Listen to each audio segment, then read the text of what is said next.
Fica então a pergunta: como aplicar o modelo idealizado por Euler, biapoiado, a estruturas reais? Que vinculação a considerar? Aqui o exemplo de um edifício em volta redonda, né? Observem diversas colunas, diversos elementos verticais trabalhando principalmente a compressão. Aqui o exemplo de um viaduto na cidade de Barra Mansa, também aí as colunas, né, do viaduto.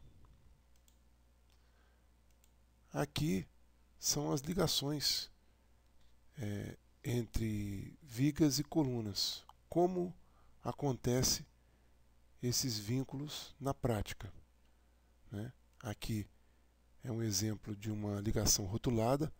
Observe que os flanges das vigas, né, estão destacados das colunas, sem nenhuma ligação direta.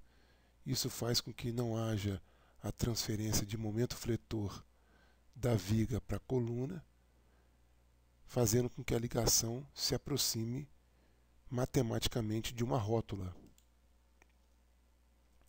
Aqui, no segundo slide, na segunda fotografia, a ligação entre a coluna e a fundação. Observem que são muitos parafusos na periferia.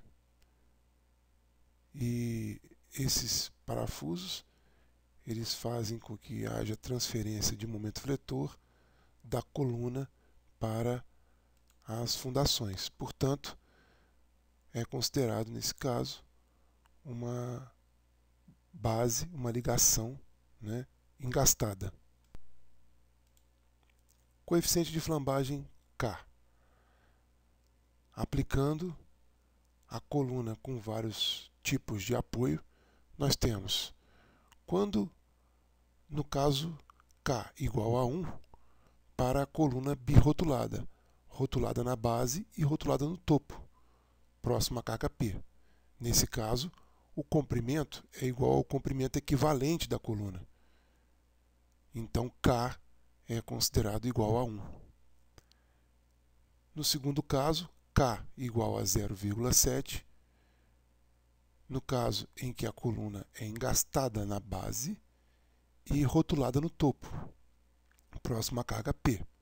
Nesse caso, o comprimento equivalente corresponde a 70% do comprimento total da coluna. No caso 3, K igual a 0,5, nós temos que o comprimento equivalente é metade do comprimento total da coluna, quando ambas as extremidades, tanto a base quanto o topo da coluna onde é aplicada a carga P, é engastada. E o terceiro caso, aqui, o comprimento equivalente é o dobro do comprimento total, quando eu tenho a base engastada e o topo livre, aonde é aplicada a carga P. Nesse caso, K é igual a 2.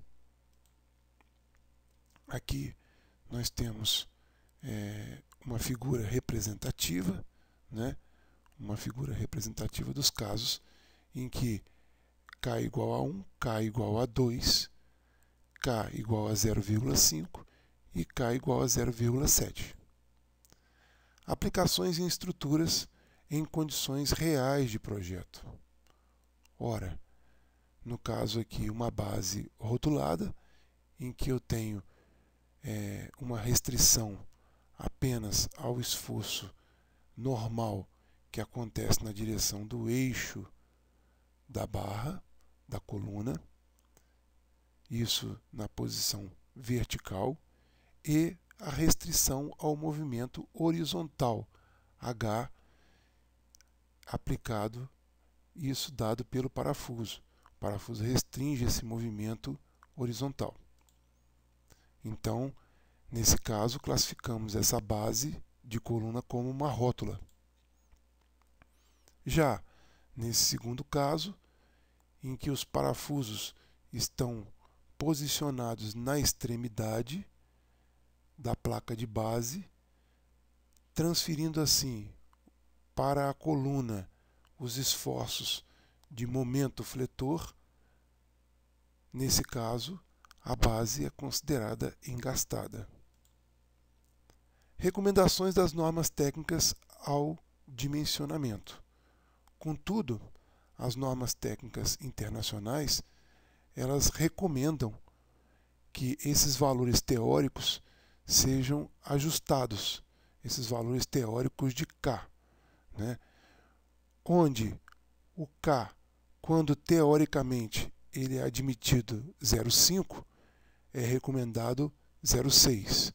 Quando o K teoricamente é de 0,7, a norma recomenda a aplicação do coeficiente K 0,8.